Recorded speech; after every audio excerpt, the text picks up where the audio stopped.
지난 목요일에는요, 우리 손장로님 네 분과 더불어 모지에 다녀왔습니다. 모지에 다녀온 이유는 개업 예배 때문입니다. 아나 전도사님 친척 되는 분이 아싸이 집을 해서 목사님과 장로님의 기도와 예배를 좀 드렸으면 좋겠다 이래서 다문화 식구 개업 예배를 드렸습니다. 즐겁죠? 저는 참 행복했습니다. 브라질 사람 개업 예배는 생전 처음이거든요. 하나님의 그 터전에 크게 축복해 주시리라 믿습니다. 그 전도사님 하신 말씀이 이 아싸이 장사가 잘 되면 이 사람을 더 많이 쓸 수 있는 큰 사업을 했으면 좋겠다. 돈 벌겠다고 하는 것이 아니라 다른 사람을 데려다가 돈 벌게 해주겠다. 이런 희망이 있어요. 그 말을 들으니까 제 마음이 더 기뻤습니다. 자기만 잘 되는 게 아니라 좀 더 하나님 축복해서 이 사업이 잘 되면 좀 큰 사업이 돼가지고 다른 사람이 일할 수 있는 자리를 만들었으면 좋겠다. 그 말을 들었습니다. 참 기쁜 일입니다. 또 한 가지 좋은 소식이 있습니다. 우리 교회에 젊은이가 나왔는데 늘 정신이 오락가락하고 그러는 젊은이입니다. 그 젊은이가 아우디아에서 함께 생활하면서 정신이 다시 돌아와서 돈을 벌고 있습니다. 노동수첩을 만들고 일터에 나가서 돈을 꼬박꼬박 벌어서 자기가 돈을 가지고 있으면 다 써버릴까봐 손장로님한테 맡겼답니다. 손장로님한테 맡기면 손해에 왜 이자 안 주니까요. 정신이 돌아왔어요. 여러분이 수고한 결과입니다. 아멘. 누가 잘해서가 아니에요. 여러분이 기도하고 헌금해 주시고 정말 못난 이들 데려다가 먹여주고 하다 보니까 좋은 일도 만나서 일하는 사람이 됐어요. 어떤 사람은 변화돼서 가정을 이루기도 하고 가정으로 돌아가기도 하고 이러한 일이 끊임없이 일어나고 있습니다. 여러분의 훌륭한 헌신을 통해서 주님께서 영광을 받으실 줄 믿습니다. 우리는 작은 공동체이지만 큰 일을 해가는 하나님의 사역자들임을 기억해야 합니다. 오늘은 예배 시간을 한 10분 정도 늦게 시작을 했습니다. 때문에 설교 시간도 조금 짧게 하도록 하겠습니다. 이사야 예언자가 하는 11장 말씀의 배경은 이렇습니다. 다윗 왕조가 쭉 잘 내려오다가 하나님을 버리고 이방신을 섬기고 하나님의 말씀을 순종하지 아니하다가 하나님으로부터 멀리 떨어져서 저들은 세상에서 사라질 위기가 왔을 때에 이사야 예언자의 환상 가운데 나타나서 하나님께서 다윗 왕가를 세상에서 없이 하는 것이 아니라 새순이 돋아서 새로운 싹이 나서 하나님의 축복으로 말미암아 번영하는 그러한 시대가 다시 도래하겠다고 하는 희망의 말씀을 선포하고 있습니다. 메시아의 출현을 기대하고 다윗이 기름 부음을 받아서 하나님의 신에 충만했던 그때를 기억하면서 몸은 사라져가지만 다윗의 몸은 썩어져 흙과 더불어 세상에서 사라져가지만 기름 부으신 하나님의 뜻과 하나님의 목적은 그 후손들을 통해서 다시 희망으로 되살림을 받게 될 것이다. 이렇게 말씀하고 있습니다. 하나님의 사람 다윗은 위대한 신앙가요, 작곡가요, 또 위대한 용사요. 하나님의 일을 열심히 한 사람이지만은 그의 육체 또한 세상을 등지고 난 다음에는 흔적도 없이 사라질 육신에 불과하다 말이죠. 어디에 가 있든지 다윗의 흔적을 찾아볼 수 없을 정도로 폐허가 되고, 하나님의 사람들은 이방 땅으로 끌려가서 어디에서 어떠한 삶을 살아야 할지 희망이 끊어진 그러한 자리에서 예언자는 미래를 내다보고 있습니다. 미래를 이렇게 얘기하고 있어요. 그루터 위에서 햇순이 돋아난다. 햇순이 돋아난 그 위에 하나님의 영이 임재해서, 하나님의 영이 임재해서 새로운 희망을 그에게 부어주겠다, 이렇게 말씀하고 있습니다. 예언자는 이렇게 말하는 것입니다. 다윗 왕가에 희망이 있는 것이 아니라 다윗 왕가에 약속한 기름 부어 세우신 하나님의 능력이 함께하기 때문에 그 가문에 희망이 있단 말이죠. 그것을 오늘 말씀이 우리에게 말해주고 있습니다. 창세기 3장 19절 말씀을 가보세요. 아담이 범죄했을 때 하나님께서 이렇게 말합니다. 아담아, 네가 흙으로 돌아가고 나면 어디서 너를 찾을 수가 있겠는가? 아담은 흙이기 때문에 죄로 말미암아 흙으로 돌아가고 맙니다. 슬픈 구절입니다. 흔적도 없이 사라졌기 때문에 아담의 삶을 찾아볼래야 찾아볼 수 없다는 그러한 말씀입니다. 그러면 오늘 예언자를 통해서 우리에게 주시는 희망의 말씀은 무엇입니까? 하나님의 영의 부음을 받아서 햇순이 새로난 새싹이 자기의 사명을 다 감당한다는 그러한 말씀이 되겠습니다. 희망은 사람에게 있는 것이 아니에요. 우리가 얼마나 오래 사느냐, 얼마나 좋은 시절을 보내느냐, 얼마나 좋은 재능을 지녔느냐, 우리의 노력이 어떠냐, 우리의 성공이 어떠했냐, 그러한 것이 문제가 아니라 하나님의 영의 능력이 임할 때에 그 가문에 희망이 있다는 말씀입니다. 오늘날 우리도 마찬가지입니다. 우리는 수십 년 후에 세상에서 흔적도 없이 사라지고 말 것입니다. 그러나 우리의 마음에 기름으로 채워주셨던, 거듭나게 하셨던 성령의 흔적을, 내가 살아있는 동안에 능력을 주셨고 재주를 주셨고 힘을 주신 그 능력을 나와 함께 남겨진 사람들 속에 하나님의 교회를 위해 대대로 이어져 간다고 하는 그런 말씀입니다. 희망은 우리에게 있는 것이 아닙니다. 성령 안에 희망이 있다는 그런 말씀이 되겠습니다. 그래서 예언자들을 살펴보고 왕들을 살펴보니까 왕의 재능에 문제가 있었던 것은 아닙니다.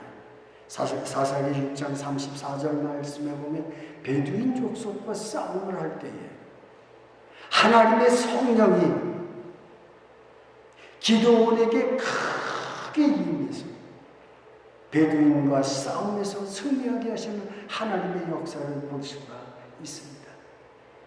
기드온은 하나님의 영에 감동된 사람입니다.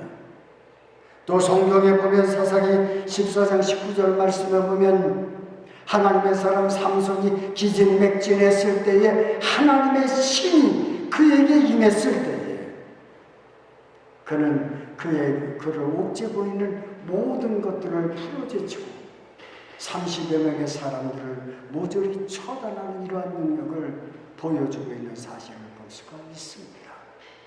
삼손에게 힘이 있었던 것이 아니라 하나님의 영의 능력이 그러한 사역들을 감당하도록 하였습니다. 다윗도 마찬가지입니다. 사무엘이 다윗에게 기름 부을 때 여호와의 능력이, 크신 능력이, 하나님의 영이 그의 머리에 임재하였다고 말씀하고 있는 것을 볼 수가 있습니다.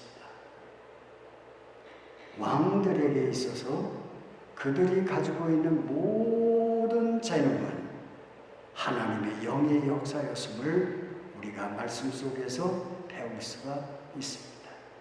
예수님께서 마태복음 10장 16절에서 제자들을 교육하시면서 뭐라고 말씀합니까? 너희는 뱀같이 지혜롭고, 그렇게 말씀합니다. 뱀같은 지혜는 능력입니다.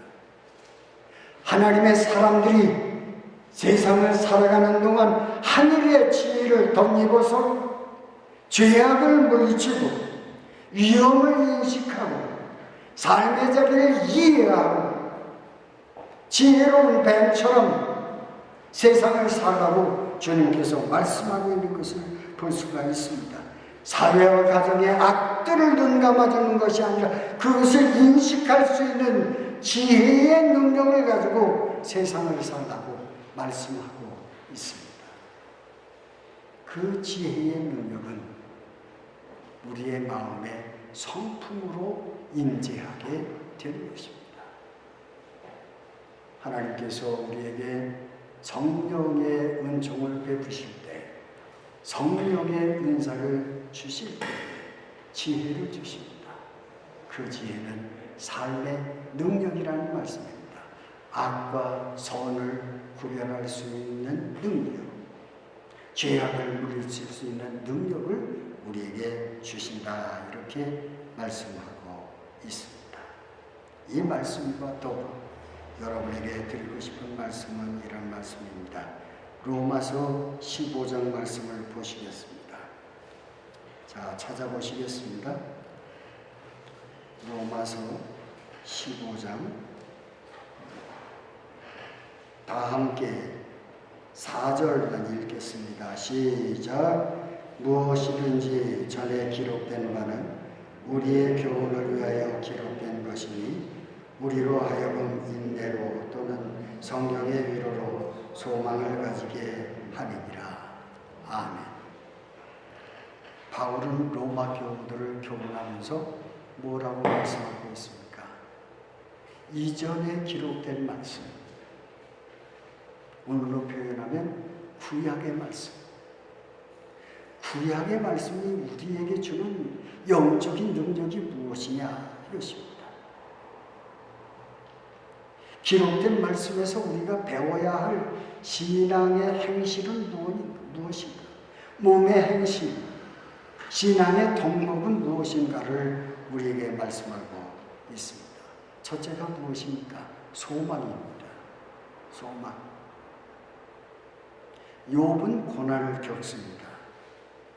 그 고난과 싸우면서 겨우 죽음 가운데서 소망 하나를 얻습니다. 소망 하나를.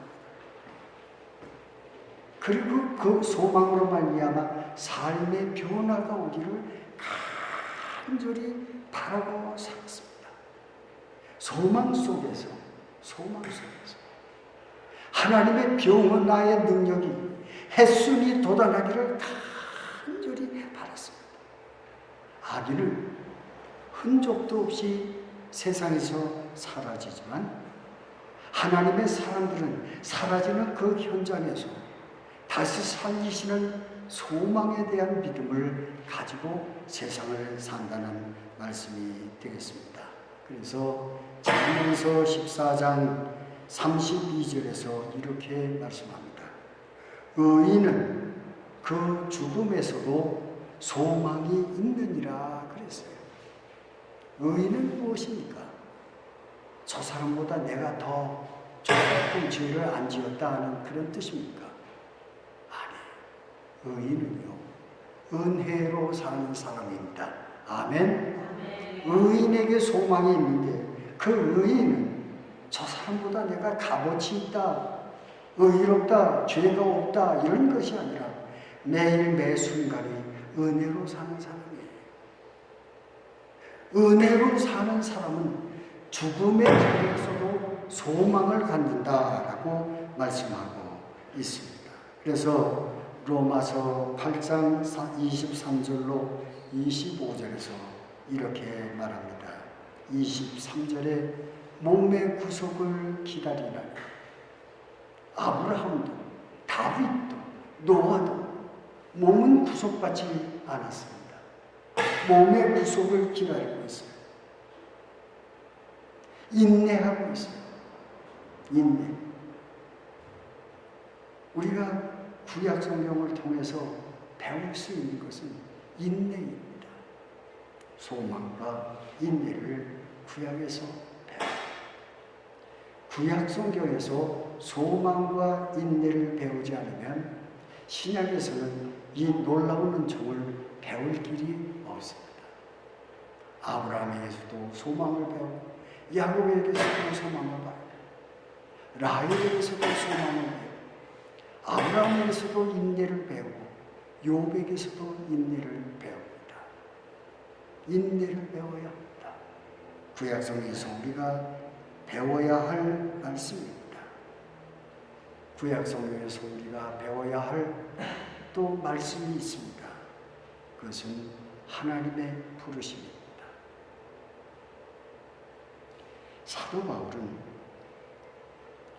이 부르심에 대해서 어떻게 말하고 있습니까? 부활의 날에 나를 부르시는 그날에 내가 깨어나기를 원한다. 그렇게 말하고 있어요. 마지막 날이 하나님이 마지막 우리를 부르시는 날이에요. 그 날에 먼저 간 성도들은 무덤에서 다시 그 부르심의 소리를 듣고 일어나는 나를 바라보면서 오늘도 바울은 기다리고 부르심의 음성이 들려지기를 바라고 있습니다. 그렇습니다. 오늘날 우리의 교회와 교회의 사람들은 마지막 주님이 오시는 그날 우리를 부르시는 음성을 듣기를 원합니다. 대림절 전기입니다. 우리가 구약을 통해서 소망을 배우고 인내를 배우고 하나님의 부르심을 듣습니다.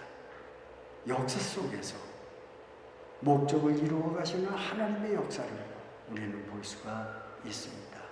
마지막 부르시는 날, 얘야 일어나라. 나팔소리와 함께 오시는 그날, 먼저 온 성도들과 함께 오시는 그날을 바라보면서 우리는 인내하고 소망하고 부르심에 충실한 삶을 살아가는 사람들이 되어져야 할 줄로 믿습니다. 우리의 소망은 한 가지가 있습니다. 주님이 이 땅에 오시는 그날까지 오직 인내하는 마음으로 부르신 소명을 감당하면서 맡겨진 일들이 크든 작든 중요하든 중요하지 않든 그 일을 헌신하며 살기를 소원합니다. 대림절 세 번째 주일입니다. 여러분의 소망은 무엇입니까? 여러분이 인내해야 할 일이 무엇입니까? 소명하시는 일이 무엇입니까? 이 소리를 듣는 대림절 절기가 되어지시기를 주의 이름으로 축복합니다. 기도하시겠습니다.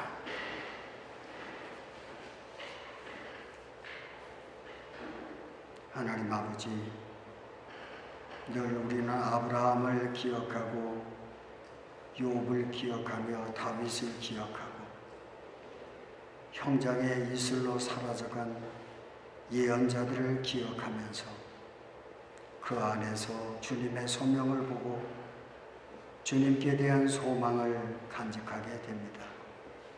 주여, 우리의 삶의 자리가 흐트러지고 부서지는 아픔의 현장에서도 인내하는 마음을 갖기를 원합니다. 믿음의 영웅들을 기록해서 오늘도 믿음으로 살기를 소원했던 하나님의 사람 히브리서 기자가 우리에게 원하는 것, 믿음의 영웅들이 되어지기 원하는 것을 저희들이 이 아침에 받았습니다.